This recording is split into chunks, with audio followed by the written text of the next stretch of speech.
Because in those days, you didn't have one boyfriend.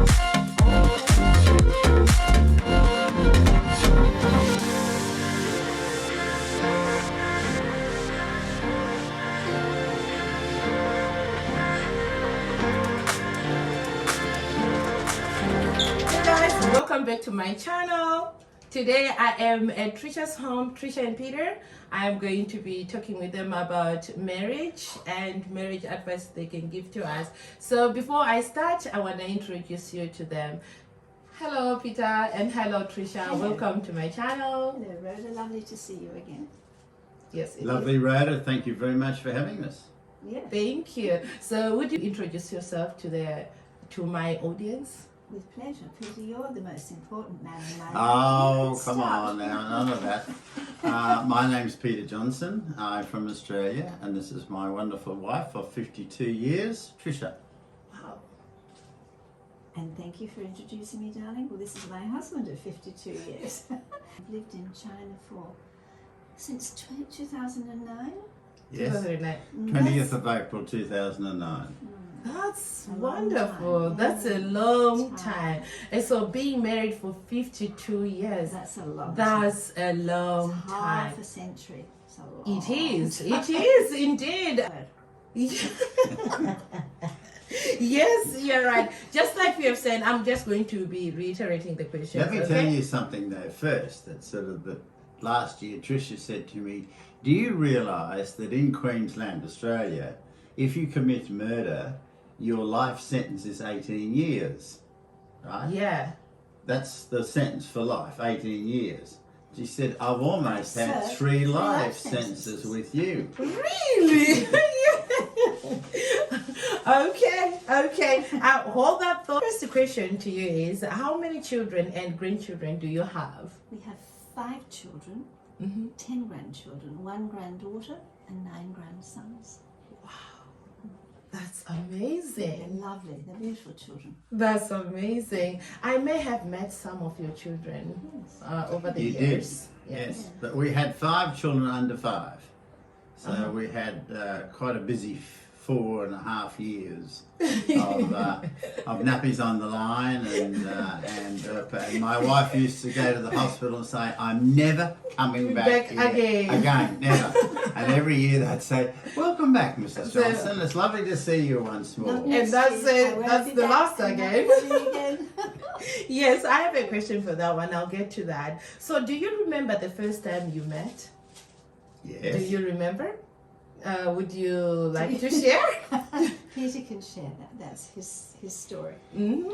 In my company's day, my family company's days, Gresham, Down and Johnson, we had a range of hosiery called Colourtex, and we used to do national advertising in Australia.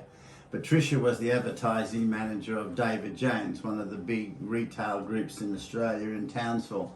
And we got this account from a Mr. P. Sparks. And I went to Townsville, and they said to me, "We want you to go and chat to Mr. Sparks and tell him that we don't do local advertising."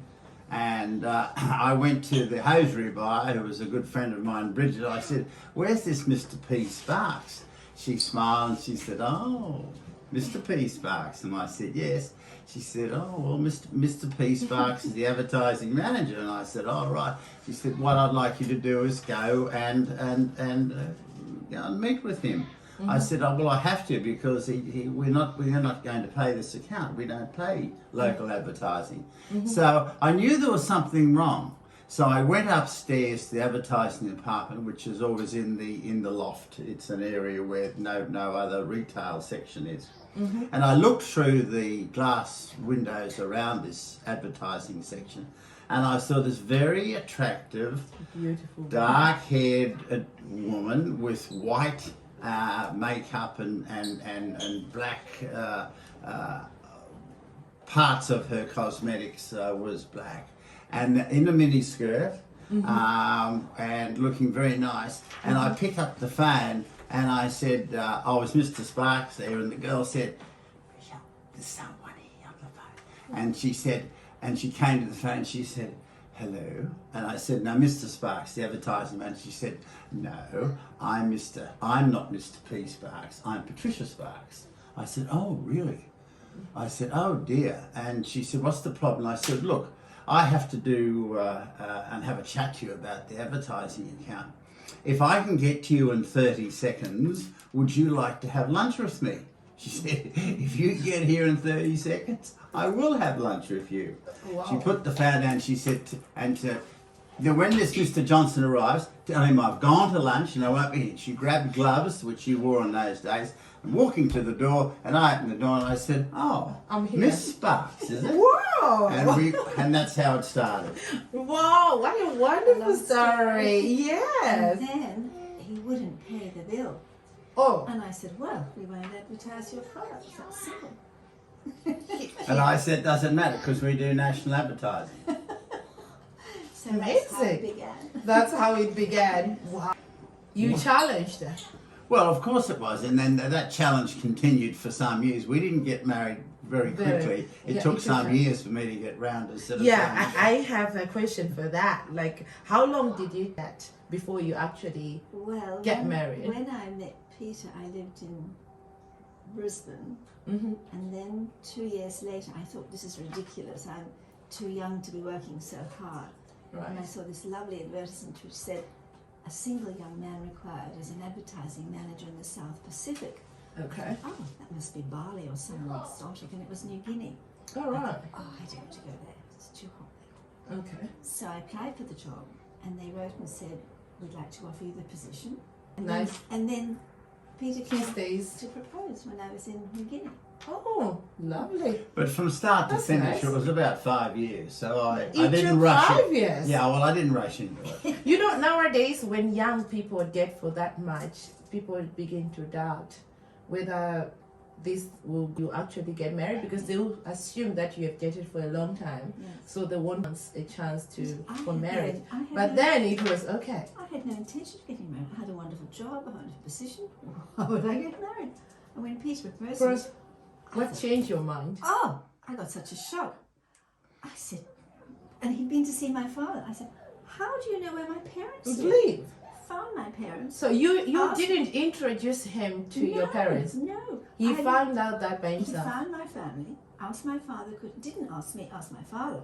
Well, that's the correct thing to do. I understand that, but I was a bit shocked. And I thought, oh, things like this.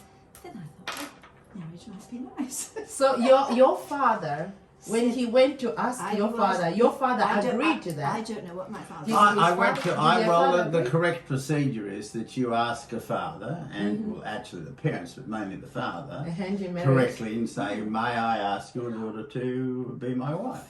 Right. And the father will either say aye or no. In this case, the father said, well, it'll be different Nice. life with my Patricia.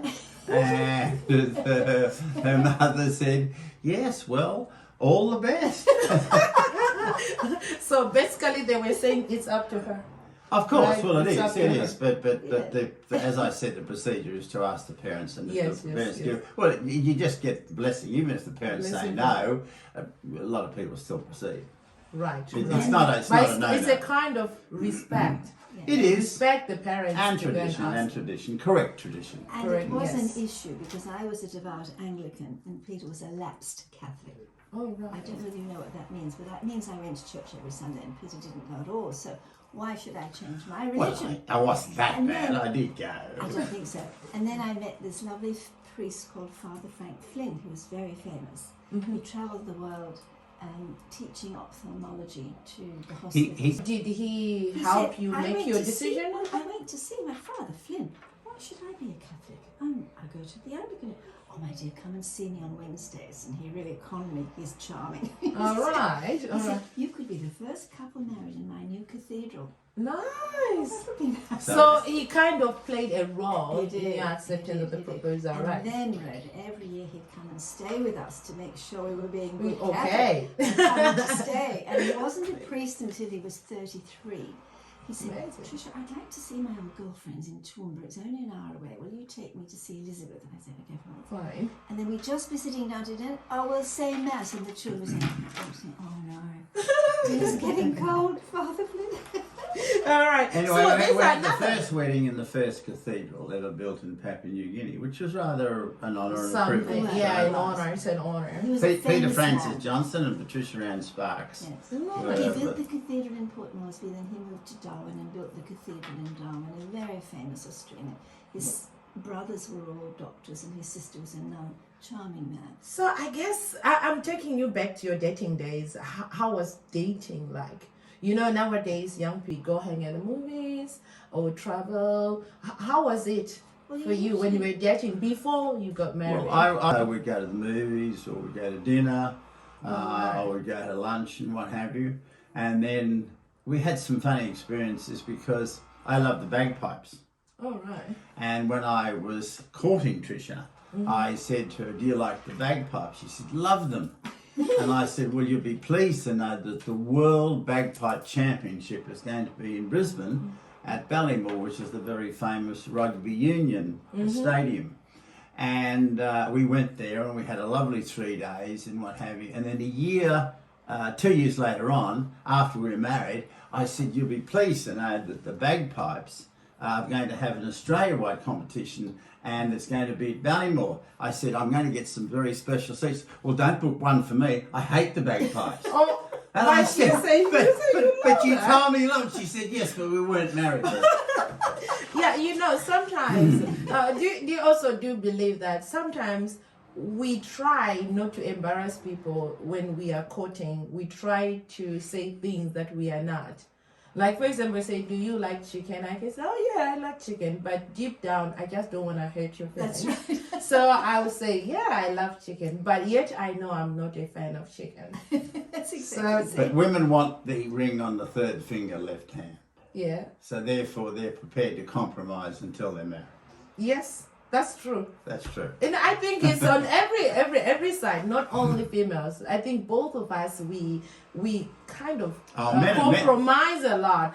After marriage, I think that's when you can see the real person. Men are Yeah, men are very fair. you think so? Yes, wonderful. No, you can say okay. Sometimes you can say okay. We are going to this place. You will say while you are coaching that, "Oh, take your time."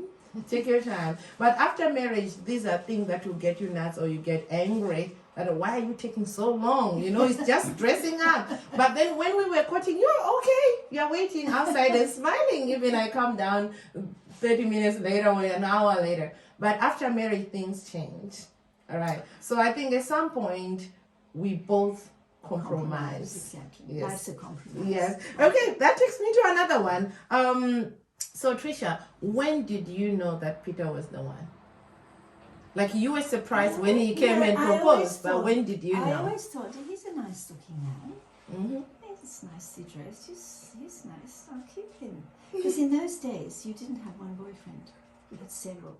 Oh, But you okay. didn't sleep with them. You just It's had just them as your courting. boyfriend. Boyfriends, yeah. So you were you could have one who was good for the movies, one for the theatre, one for dinner. Yeah, you had several boyfriends in those days. And Nice. then when I moved to New Guinea, Mm-hmm. and Peter came to see me, and the men had many women friends. As well. And Peter said, "I'll see you for Easter." And when he didn't turn up, I thought, "Oh, he's probably some woman in Sydney." Oh, that And another I one. wouldn't Yeah. of meeting him. I thought, "Oh, because he was quite a wild child." Then, Wild child. back then. Mm. Who is first to say, "I'm sorry"? Okay. Who fell in love first?